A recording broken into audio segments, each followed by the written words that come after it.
Bonjour à toutes, bonjour à tous, bienvenue pour un nouvel épisode du podcast NBA Extra, aujourd'hui en compagnie du coach Jacques Monclar. Bonjour, bonsoir Baptiste, tout le monde, bonjour. Bon, je suis parti un petit mois là, dans un autre continent suivre un peu la CAN, il s'en est passé des choses. On en a parlé la semaine dernière. Je vous ai écouté. Je suis parti, il y avait OKC qui avait quasiment perdu aucun match, les Knicks qui étaient quasiment en tête de la conférence Est, enfin plein de choses. J'ai essayé de rattraper tout ça, c'est quand même... On rattrape jamais en NBA. C'est ça, j'essaye de reprendre le train, mais c'est compliqué. Il faut regarder tous les jours. Bon, j'ai quand même suivi évidemment, mais entre ce qui s'était passé aussi à la CAN, il y a eu des bons rebondissements. C'est ça, je disais, on en a parlé, on a fait l'ouverture. Je vous ai écouté là-dessus. parce que le sport peut être en péril. Alors on peut donner beaucoup de liberté, que ce soit sur le terrain, en dehors, ceci, cela, mais liberté veut dire responsabilité. Ouais. Et là, des responsabilités qui ont été oubliées. Ah oui, je pense que... On peut parler de l'arbitre, on peut parler d'un des coachs, on peut parler de l'organisation. Écoute, il n'y a pas eu d'incident comme il peut y en avoir parfois, sur toute l'organisation. Sur la finale un petit peu quand même, dans les tribunes au moment où le penalty est tiré, je pense que moi, en tout cas, il y aurait d'autres ligues qui auraient peut-être arrêté le match. Mais bon. Oui, après c'est un contexte, j'y étais pas, je ne sais pas. Mais c'est sûr que nous, ça se matérialise par 2 lancers francs comme ça, que tu dois mettre pour faire prolongation ou gagner. Ouais. Et c'est vrai que c'est plus dur quand tu attends 19 minutes, c'est plus dur quand il y a une espèce de folie autour de toi. C'est ça. Enfin, t'es pas obligé de tenter la roulette du lancer, comme t'es pas obligé de tenter une panenka, quand même. C'est ce que j'allais demander, est-ce que ça existe la panenka au basket? Finalement, pas tant que ça. Tu peux jeter de l'autre main. Oui. Non, je veux dire, c'est un geste utilisable. On a l'exemple de Zidane qui, face à un gardien avec qui il avait joué 4 ou 5 ou 6 ans, avait fait ça. Il y en a d'autres qui l'ont fait. C'est parfois un geste qui est utile quand un gardien, ceci, cela. Enfin là... Faut que le gardien plonge dans la fin. C'est ça. Et tout de suite, ça en devient un peu ridicule. Mais bon, c'est comme ça. En tout cas, on a fini sur cette CAN... sur un beau momentum. Donc qu'est-ce qu'on a moi quand je reviens et que je vois ça, OKC a perdu les matchs. Je vois qu'OKC a perdu les matchs, je vois que les Spurs aussi ont quand même deuxième. Moi ils étaient pas deuxième il y a un mois, ça je peux vous le dire. Et je vois aussi que les Warriors qui étaient en train de revenir ont pris un sacré coup de massue avec du coup la blessure de Jimmy Butler qui est d'ores et déjà out pour la fin de saison, voire plus probablement, puisque c'est une rupture du ligament croisé. La fin de l'année civile au moins. Voilà, souvent c'est ça. Ça change beaucoup de choses parce qu'on parlait déjà de trade un petit peu aux Warriors. Jimmy Butler est arrivé quasiment il y a un an pile pour justement essayer de faire rehausser cette équipe et essayer d'apporter à Stephen Curry de retourner un petit peu en haut dans les playoffs. On va essayer de prendre point par point parce que finalement il y a beaucoup d'histoires dans cette histoire. Dans l'histoire, elle est finalement simple, il n'y a pas 36 points. Jimmy Butler était le numéro 2 en attaque et dans plein de choses de cette équipe pour aider Steph Curry à jouer encore pour le titre, mais c'était insuffisant parce que la greffe avec Kuminga a jamais prise entre Kuminga et Steve Kerr apparemment. Et hier encore, avant les trades, Kuminga, je pense c'est la cheville, je suis pas sûr qu'on a entendu genou, mais... Je suis pas sûr, on verra ce qui sort. Il avait fait rejouer quand même. Et il avait mis 20 points le premier. Voilà. Enfin, c'était pas, il avait 18 matchs qui étaient sur le banc. Il y a un truc entre eux qui va pas. Bon, c'est un échec, mais alors Dunleavy, lui, il a mis un coup de ciseau à tout le monde en disant ce qu'il a déclaré qui est très factuel. Pour l'instant, il n'y a pas d'offres qui sont équivalentes, enfin qui correspondent à quoi que ce soit. Vraiment intéressé. Est-ce que Butler parti, ça ne décalerait pas les choses et ça ferait pas de Kuminga alors maintenant parce que ils ont toujours le dos contre le mur, les Warriors.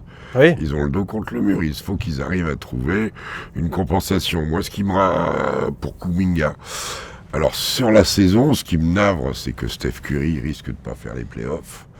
Il a beau en mettre 38, ils perdent. Qu'il y a des joueurs qui confirment et confirment pas. Podziemski, c'est un coup bien, un coup pas bien. Quinton Post, c'est peut-être pas le niveau supérieur. Idem pour Jackson Davis. Il y avait alors Ford qui commençait un petit peu à enfin remontrer son niveau de Boston aussi, mais qui... Oui, mais lui, en sortie de banc, il apporte une vingtaine de minutes. Mais lui, c'est pareil. Avec Jimmy Butler, ça fitait bien. Basket au large, là, il faut considérer un peu tout. Draymond Green est devenu irrégulier dans la performance. Il y a la bonne surprise qui est Anthony Melton, mais on va pas... je pense pas que les Warriors navigueront avec... on verra demain soir, déjà, ils ont un gros match, puisqu'ils vont ils jouent les Wolves, et les Wolves qui restent sur 4 défaites.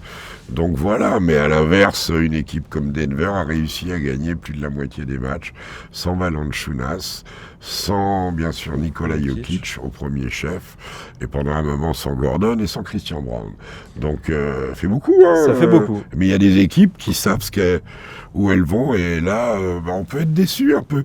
Moody fait une bonne petite saison, mais les Warriors qui là étaient sur une bonne série, qui étaient à plus 4 par rapport à la barre des 50 alors qu'ils avaient été à moins 3, que la barre des 50% de victoire, 100 ans.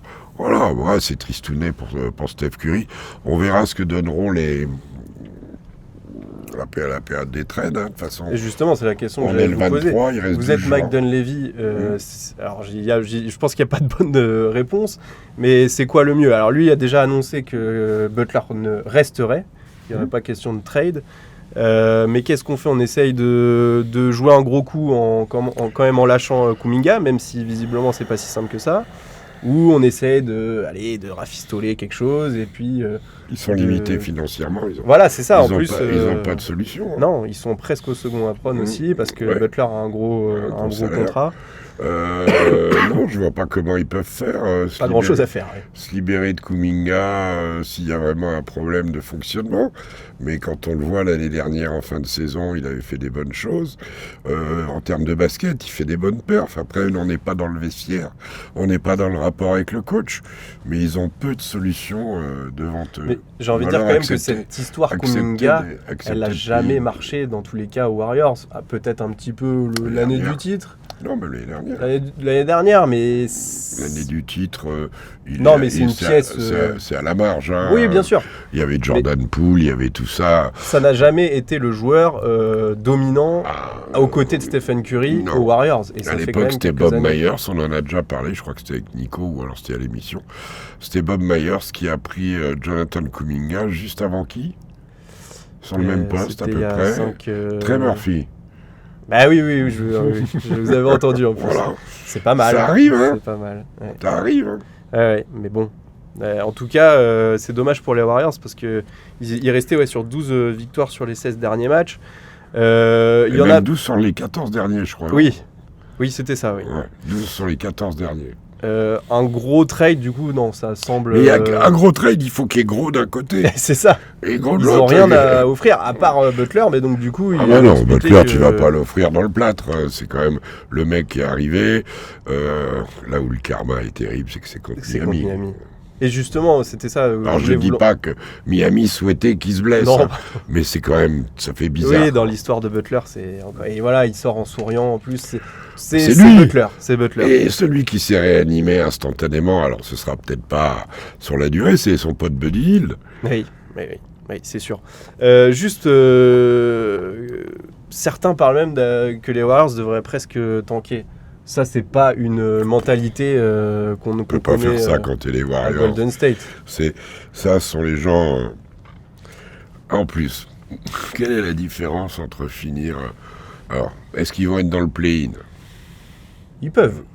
Ouais, avec un gros Curry qui se blesse pas. Ça revient vite, hein, la dernière équipe qualifiée, c'est les Clippers et ils font fort. Ouais. Minnesota est à leur hauteur. La conférence Ouest, ça a fait le jeu de San Antonio, voire de Denver, parce qu'ils sont passés un peu à travers les gouttes. Pour la deuxième place, il y a que ce soit à l'Est ou à l'Ouest, c'est grandement ouvert. Hein. Ouais, non, c'est sûr. On va voir. En tout cas... Après, alors, pour revenir au tanking... Le 15e, je veux dire, il gagne 2%. Oui, c'est ça. Déjà, la loterie. celui qui, je vais le répéter, des fois qu'il y a des nouveaux. Il y en a toujours un peu. Oui, j'espère. Vous êtes de plus en plus nombreux, on l'entend suffisamment. Quand tu es la plus mauvaise équipe de NBA, que tu as comment dire, au moment du tirage au sort pour savoir l'ordre de la loterie des équipes, si tu as le plus mauvais pourcentage, ça correspond à jouer à la roulette russe. Oui, c'est quoi? C'est 25% Même finalement pas, oui. Même pas, 16, 15. Ouais, d'être premier choix du coup. Hein. D'être numéro 1. 15%, tu joues à la roulette russe, tu vas salir ta franchise. 1 sur 6. Hein, oui, c'est ça. Tu vas salir ta franchise, tu vas donner un faux spectacle à des gens qui payent cher. Non, il faut être raisonnable. Et il y en a plein qui se sont fait avoir à la roulette russe, justement. Ah bah oui, d'autant que ça fait, ça fait 2 ans que ce soit Atlanta ou Dallas, c'était quasiment ceux qui avaient le moins de chances de gagner qui ont gagné. C'est le loto, hein. Alors que si on prépare le loto toute l'année, très bien. Mais je pense que c'est un peu des conneries. Hein, et je vais peut-être être même un peu méchant de BasketX. Ouais. Même si cette année... Et c'est pour ça que tanker, oui. Il va y avoir une grosse draft, peut-être pas avec des joueurs aussi différents que Victor, mais assez avec beaucoup de bons joueurs. Dans le franco-américain, AJ Dibunsa, qui joue à Brigham Young. Il y a plein de joueurs. Il y a le fils de Carlos Boozer. Cam Boozer, et il y en a un autre dont le nom m'échappe là, mais ils sont très homogène. Il doit y avoir une demi-douzaine de gonzes qui changent un peu ton équipe. Après la draft, c'est pas tous les ans qu'elle change les équipes. Hein. Non, c'est sûr. Et c'est sur plusieurs années. Mais bon, voilà, les Warriors vont sûrement devoir reconstruire. Ils vont rentrer dans le dur. Voilà, ça va. Et c'est dommage pour Steph Curry parce que je trouve que depuis, là, sur les dernières années de sa carrière, depuis 2022, il est quand même un peu malchanceux avec l'équipe avec laquelle on lui offre. Des fois, c'est des blessures, etc. Et c'est dommage de. C'était un peu un miracle en 2022. Oui, clairement, parce qu'il y avait eu des blessures avant. Des blessures, ils avaient ramassé tout le monde, ils avaient fini 3 ou 4e à l'Ouest. Ah oui. Et ça fait depuis un moment que Curry n'est pas dans les meilleures conditions pour jouer les playoffs. Non, mais il est starter du All-Star, ce qui n'est pas toujours le cas pour lui. Eh oui. Bah oui, heureusement. Et il n'a jamais été aussi efficace en ce moment. On verra d'ici une semaine, 10 jours là, avant le All-Star, quel type de match ils sont capables de gagner. Mais moi, je les vois un peu courts. Hein, même si Melton, même si Buddy Hield, même si Moody, même si Draymond Green avec Curry, les big men, la Post, Trace Jackson Davis, tout ce que tu veux. Bon, on verra Kuminga, on verra ce qui va se passer. En tout cas, Steve Kerr n'a pas hésité à le relancer. Il n'avait pas bien le choix. Je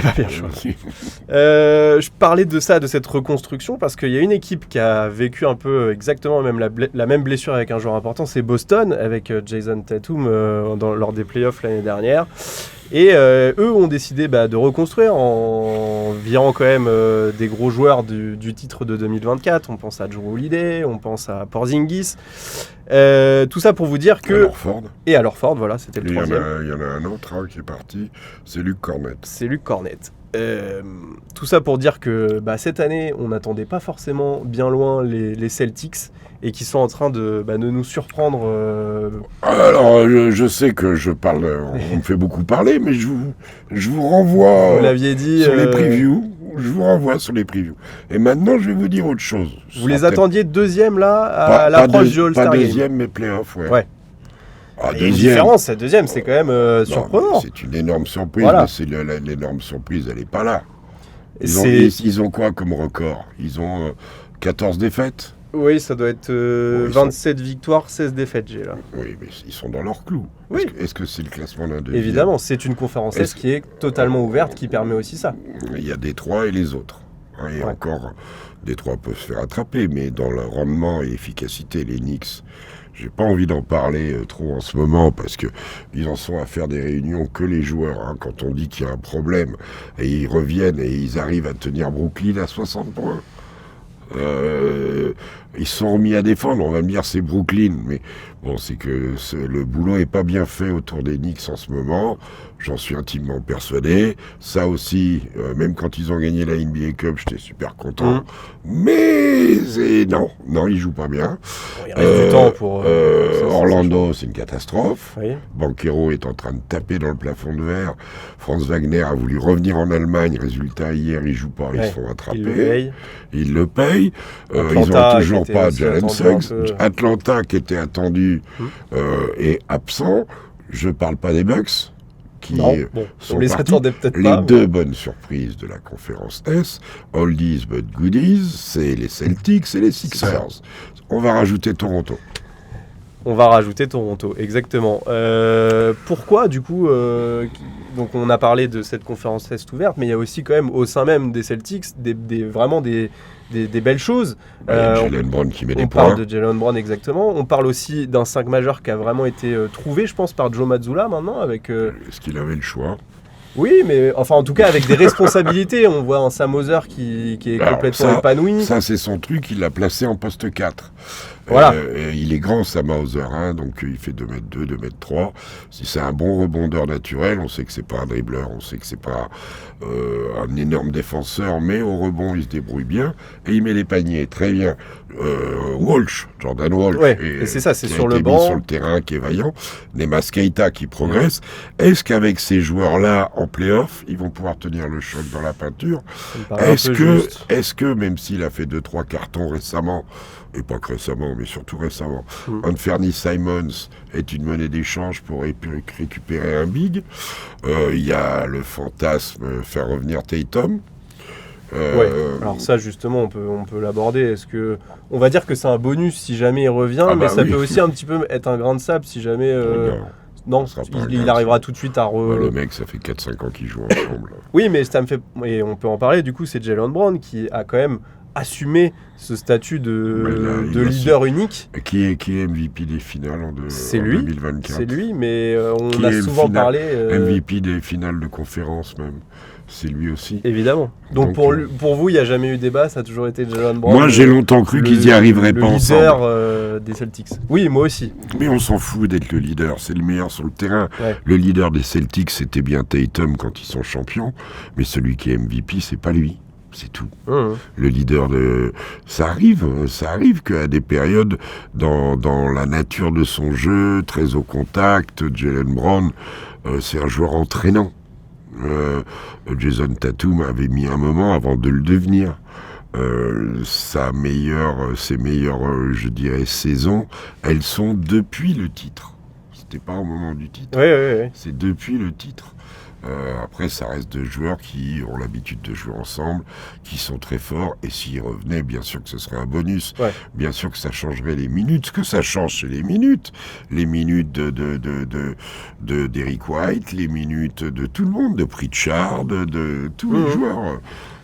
Et celui qui peut servir de monnaie d'échange pour prendre un big, je répète, Anthony Simons éventuellement. On parlait de Joyer Zubac, par exemple. Ça serait pas mal, surtout quand on voit le match qu'il a fait hier soir. Bah ouais, mais Keita progresse, donc il serait backup. Et on l'avait vu à l'Euro, avec le Portugal. Même déjà l'année dernière, ça fait un moment qu'il est dans la couveuse, là. Ouais, mais je trouve que c'est un Euro Boston, comme ça lance des joueurs aussi. Il faut toujours se méfier des compétitions internationales et du rendement des joueurs en club, après. Mais là, on sent qu'il a pris de la... Comme le Portugal, d'ailleurs, plus globalement. Mais c'est une équipe qui risque d'être court à l'intérieur en play-off. Bah oui. Alors, est-ce qu'ils vont se renforcer, est-ce qu'ils vont pas se renforcer? Vous, Simons, ça peut être une bonne idée quand même. C'est un joueur qui est bon, qui a de la valeur, mais ils ont du monde sur le poste. Que ce soit Derrick White, que ce soit le... Et depuis le début qu'ils soient arrivés à Boston, on parle d'une monnaie d'échange. Ça Boston n'a jamais pour pensé s'installer. Je pense que c'est lui qui va bouger, mais on verra ce qu'ils vont faire tous là.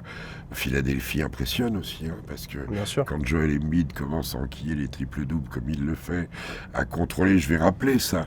Tim Duncan a eu un Tim Duncan jumper bondissant, et après ses blessures au genou, un Tim Duncan beaucoup plus au sol, beaucoup plus technique, moins spectaculaire et beaucoup plus shooter. Bon, Embiid était déjà shooter. Oui, il joue encore là-dessus. Il a toujours les techniques de pied. Il redomine là en ce moment, ça fait plaisir. Et c'est marrant, tiens, je reviens encore sur le fait il y a un mois, j'ai un peu quitté la NBA.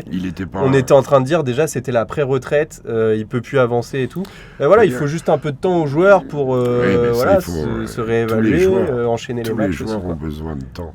C'est ça. Pour retrouver, surtout quand on est à un niveau d'excellence comme celui qui était celui de Embiid, qui son niveau d'excellence date d'avant 2024. Donc c'est un mec qui a joué blessé pour arriver jusqu'aux Jeux Olympiques et qui derrière est passé à la caisse très sérieusement, 24-25, et maintenant 25-26, il s'est soigné, il s'est allégé, il a certainement compris des choses, et vraiment c'est spectaculaire. Et cette équipe des Sixers, avec Maxey, avec Edgecombe, avec maintenant le retour de Kelly Oubre, les Dominique Barlow, tous les mecs comme ça, bien coachés par Nick Nurse, le gros Drummond, enfin bon, il y a des joueurs, ils ont du physique, même Adam Bonin, enfin bon, Sixers et Celtics, puisque tu voulais parler de rivalité, celle-là c'est peut-être une des plus belles. C'est pas celle qui vient en premier. Ah, pour moi, presque. Je savais que vous alliez dire ça. Mais pour expliquer donc aux gens... Oui, enfin, c'est les Lakers-Celtics, la rivalité historique. Alors, pour rappeler, donc on est dans la Rivalry Week, selon les Américains, donc la NBA décide un petit peu de ramener des matchs qui ont une grande rivalité historique, souvent. Et du coup, j'ai voulu qu'on en parle un petit peu avec le coach, qui a évidemment... une belle façon de connaître l'histoire de la NBA depuis certaines années. On pourrait prendre le débat, c'est est-ce que les Lakers et les Celtics, c'est la plus grande rivalité, et il n'y a pas débat justement. Ah oui, 18 titres, 17 titres. Ouais. Tu sais combien de finales pour les Lakers ? Alors là, on doit pas être loin du double, non, peut-être pas quand même. 32. Ah bah, pas loin. Et les Celtics pour 18 ? Bah, beaucoup moins, je pense. 24. Voilà. Ouais. Voilà. Rivalité, oui, dans le chiffre, dans les années, mais... Et c'est sur la longueur, en fait. C'est ça qui est... mais sur l'histoire de la NBA, il y a une période où la période de Jerry West et de Elgin Baylor, où les Boston Celtics persécutent on va dire que les Lakers. Pour ce qui est du plus grand passé, c'est quand même les Celtics qui dans la grande dessus. Histoire, les Celtics sont plus là. Dans l'histoire récente, il y a... regardez, les Lakers ont été champions en 2020. Ils n'avaient pas été champions depuis 2010, c'est ça ? C'est donc justement contre déjà les Celtics, et c'était en 2010. Les Celtics au match 7. Et les Celtics gagnent en 2008 contre les Lakers. Et ils échappent et ils perdent contre Orlando en 2009. Il y avait quand même une dizaine de 10 années sans les voir. Ce que je veux dire par là, c'est que les Celtics ont attendu 16 ans pour retoucher un titre. C'est vrai. Que les Lakers ont attendu, alors ils n'ont pas eu de bol, c'était dans la bulle, avec LeBron et Anthony Davis, d'être champions. Donc les rivalités, elles existent en termes de... à l'ouest, par exemple, pour les Lakers, un match contre Sacramento, c'est toujours un match particulier dès que Sacramento a une bonne équipe. Mais alors, ce Lakers-Sacramento, il repose quasiment que sur une finale de conférence. Non, sur 4-5 ans. Ok. 4-5 années. On pense, imaginer, les années évidemment, match, à celle de 2002. Bien sûr. Où il y a eu, mais il n'y a pas eu cette même rivalité avec Portland ou quoi, c'était Sacramento.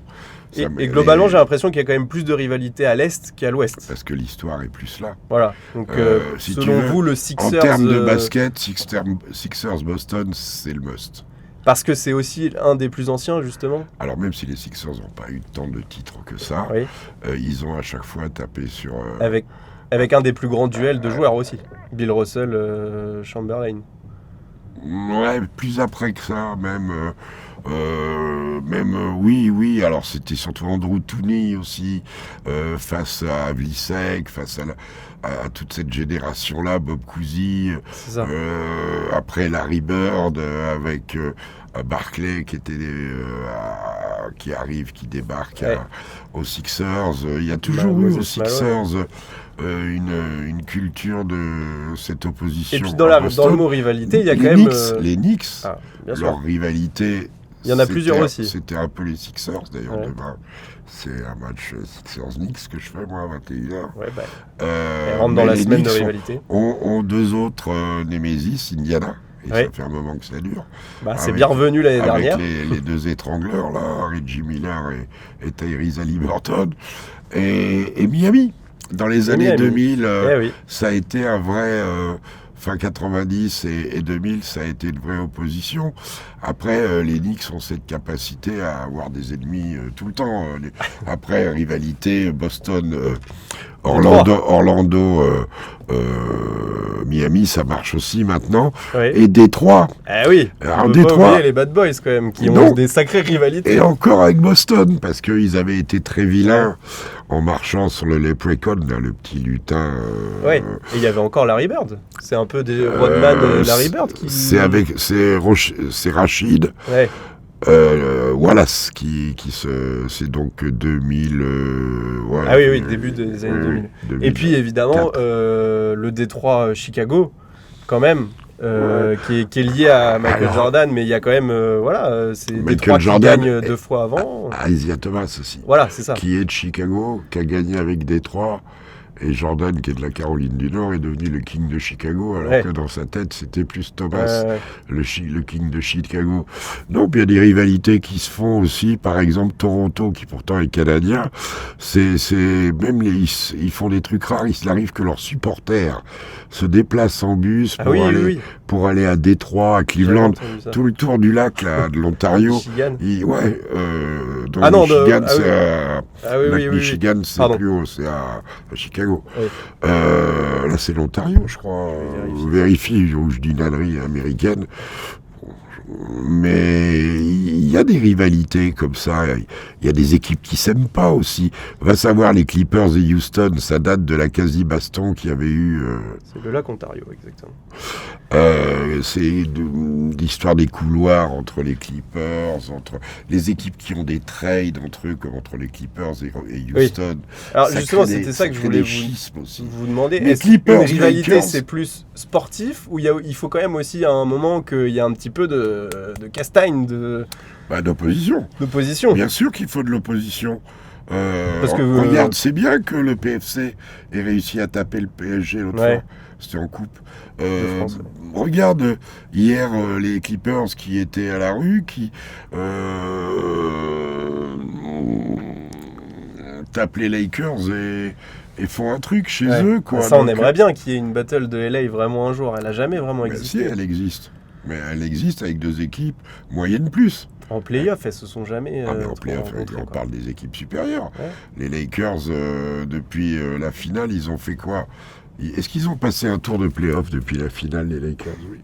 Ils sont retournés en finale de conf. Je crois que c'est quand ils battent les Warriors et qu'ils perdent contre Denver, là, il y a 2-3 ans. Ils battent Memphis aussi. Ouais. Voilà, mais les Clippers ont eu trop de blessés. On va dire pareil, il n'y a jamais eu en play-off là récemment, il n'y a pas eu Nets Knicks. Non plus, non, encore moins, c'est sûr. Bah oui, donc. Non, mais c'est qu'on a quand même deux équipes qui sont bien avec des bons joueurs. C'est pour ça que. Ils sont toujours meilleurs quand ils mettent ce maillot-là, parce que moi je veux bien tout ce qu'on me raconte sur DeAndre Ayton qui de temps en temps fait un match et tout, mais est-ce que c'est un pivot des Lakers?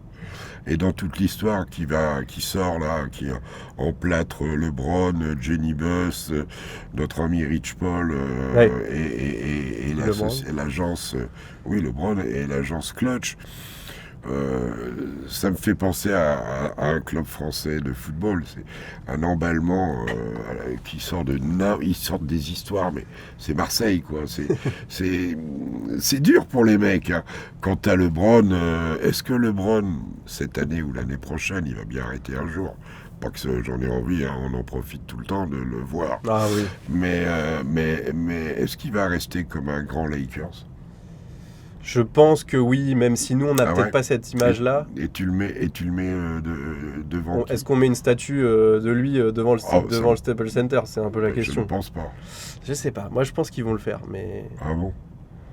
Mais ce sera peut-être pas forcément. Alors, est-ce que tu peux pas me citer 10 Lakers? Mais bien sûr. Non, mais plus je suis d'accord avec vous. important que lui pour la franchise.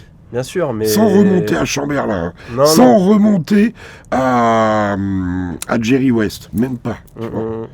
juste... je sais pas. On peut le faire. Bah, oui, on peut le faire. Mais avec LeBron, encore une fois, ça dépasse un petit peu la logique et je pense mais il faut rester logique. Une star pareille, je pense, mais bon, je me. Tu l'as vu. Enfin, moi, j'adore LeBron James. Si ça se termine je l'ai vu faire des choses. Bon, le vrai problème de l'histoire de la carrière de LeBron James, c'est Steph Curry et les Warriors. Ah bah justement, je voulais vous en entendre parler en tant que rivalité, parce qu'on l'a pas parlé de celle-ci. Mais LeBron refuse la rivalité. Tu es là à bader LeBron, mais lui refuse la rivalité. Alors que par exemple, on la voit venir belle entre OKC et San Antonio. En plus, avec Holmgren, Victor, avec plein de trucs qui peuvent s'opposer. Je comprends pas quand vous dites il refuse. C'est lui, il reprend toutes ses déclats. Il n'y a pas de rivalité avec les Warriors. Et je t'embrasse avec Draymond Green, et je t'embrasse avec Steph Curry, avec lesquels ils sont potes. On peut être potes, hein, mais il y a un moment où on se fait la guerre. Et LeBron, en étant copain avec tout le monde, ça enlève un petit peu la dureté Kobe l'avait en lui. Est-ce que c'est pas à l'image même du sport maintenant en général, je pense à CR7 et Messi par exemple, ils ont jamais voulu, il n'y a pas eu de trash talking entre les deux. Non mais on sent bien qu'ils sont pas potes. Peut-être, mais en tout cas, je trouve qu'il y a moins ça qu'avant. Belle rivalité de sportifs qui se sont mis des peignets sur le terrain incroyables, mais qui ont maintenu une amitié, un respect qu'on a vu en sanglots l'un et l'autre au moment des retraites. Et ben voilà. Et ben ça, LeBron, il l'a jamais eu. Non. Et Steph Curry, qui est un gentil, tout le monde, c'est le mec gentil. Ben non, voilà, celui qui aurait pu faire le grand méchant loup, c'est Kevin Durant. Mais voilà. Et dans les rivaleries aussi, le Texas. Ah bah là, le Texas, il y en a Dallas, des équipes. San Antonio et Houston. On se souvient, il y a la rivalité texane avec le Texas du Nord, du pétrole, c'est ça, on n'a pas parlé aussi du côté juste sociétal des villes. Mais souvent, les villes sont... Quand on dit en basket, Knicks, Boston, Celtics, c'est une rivalité. Non. Il n'y a pas de match. Non. Il n'y a pas de... C'est juste que... Les deux villes et des rivalités dans d'autres sports, et notamment le baseball. Sacramento, tu as raison quand tu dis ça ne tient qu'à une période de 5-6 ans. Mais ça a été marquant. Ouais, c'est ça. Et ça l'est encore. Ça l'est encore. Ouais. Donc, si on doit faire un petit podium, juste Lakers, Boston quand même. Oui. Et après, Sixers, Celtics. Sixers, Celtics, et je remettrai... J'en mettrai deux. Je mettrai je sais bien, le truc de Sacramento avec les Lakers. Et je mettrai aussi Détroit avec Boston pour l'histoire et pour tout ça. Il ressort moins celui-ci. Il ressort moins, mais... Et qu'est-ce qu'il faut du coup pour avoir une nouvelle rivalité là en NBA? Parce que finalement, il y en a des équipes et des bons joueurs emblématiques. Mais j'ai l'impression qu'on essaye d'en créer et que des fois c'est un peu compliqué. Quand on essaye d'en créer une, ça marche pas. Mais donc le OKC Spurs, il peut... oui. Après, il faut que les équipes restent, en fait. C'est aussi ça, c'est que souvent, il y a des trades. Alors, on pouvait se faire du souci pour San Antonio, mais le développement, nouvelle salle, Victor, ils ont l'air de... C'est un renouvellement extraordinaire pour la franchise. OKC va devoir peut-être passer à la caisse, ce qu'ils n'ont jamais fait, pour maintenir en place un effectif qui est brillant et qui est profond. Donc oui, on peut se dire, là, il y a une rivalité. Il y a une petite rivalité entre Denver et Minnesota, mais ce sont des équipes qui marquent moins peut-être les esprits pour nous, Français. Mais elle existe, Minnesota, qui est l'équipe la plus ding de la saison, 2 fois finaliste de conférence, une fois en éliminant OKC, l'autre fois le Joker, c'est bien. Ouais. Bon, en tout cas, voilà, c'est la vie de la NBA, c'est intéressant. De tous les sports, quel est le plus beau rivalry game en football français première div? Pas cette année. De l'histoire. Ouais, le plus beau derby. Le plus beau derby. Derby. Oui, c'est rivalité, Oui, non, mais parce qu'il y en a eu plein après dans l'histoire, même des Marseille-Bordeaux à l'époque, je pense que ça devait envoyer. Saint-Étienne-Lyon. Je le dis dans l'autre sens, moi, mais oui, bien évidemment. Nancy-Metz. Ah oui, mais il y en a Ça, plein. Après, tu as des clubs. Même maintenant à Rennes-Nantes, moi qui suis un peu de là-bas. Oui, alors là-bas, en Bretagne, vous en faites toutes les semaines. Hein. Il y a entre Lorient, Brest, Rennes et Nantes. Bon. Alors, Nantes, Rennes, il faudrait savoir. Hein. Ah là, on va pas lancer le disent débat. Que les Nantais sont pas bretons, mais quand il y a derby, je comprends plus. C'est ça, mais bon, après on peut reparler du terme derby. Bastia-Ajaccio, Oui, Marseille-Nice, Marseille-Monaco. Oui. Voilà, On a aussi des rivalités en France. Mais le plus beau, c'est... Après, on a créé Oui. et le niveau des équipes fait que le PSG Marseille, qui est quand même un classique d'opposition, d'équipe de haut niveau.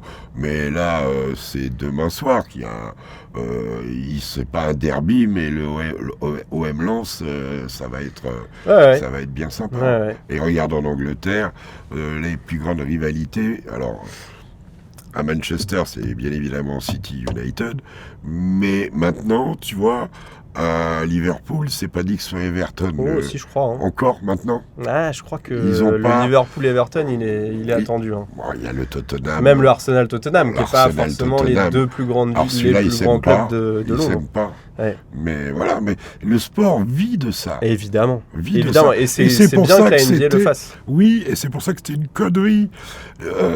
Être rival. On est d'autant plus un grand champion quand on a un grand rival. Ouais. Et même s'il te bat de temps en temps, Mohamed Ali a eu Frazier a eu Foreman, c'est peut-être ce qui a manqué à Tyson avant de se faire démonter, il s'est un peu démonté tout seul. Le tennis, quand un mec archi-domine, Michael Schumacher, j'allais dire paix à son âme en regrettant ce qui lui arrivait, n'a pas eu ce rival. Par contre, t'avais Prost Senna qui t'électrise, c'était électrique le truc. On aurait en voulu en plus. Voilà.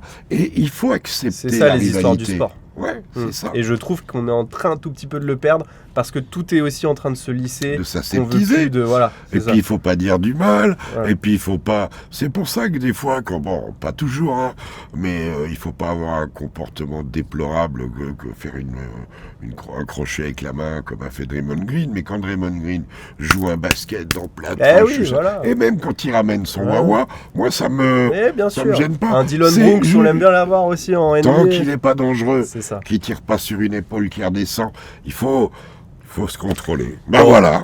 Et puis il y aura peut-être un Sénégal-Maroc. Ouh là là, attention. Et puis regarde, même Sénégal-Maroc, je veux dire, la rivalité là et de voisins, ça aurait été Maroc-Algérie si l'Algérie avait battu le Nigeria. Alors à celui-là, vous savez, on l'a entendu plus d'une fois là. Tout le monde l'attendait, en même temps voulait pas l'avoir parce que ça aurait pu. Le Nigeria, ils étaient gaillards. Ils étaient gaillards, le Nigeria. Oui. C'est assez surprenant comment ils se sont un peu délités face au Maroc. Ouais, c'était très physique et puis le Maroc a bien joué. On va vraiment faire un podcast foot un jour, hein, Jacques. Oh. Tu voulais en faire une bière, hein. On parle de la liste des 42. Allez, salut, merci à tous.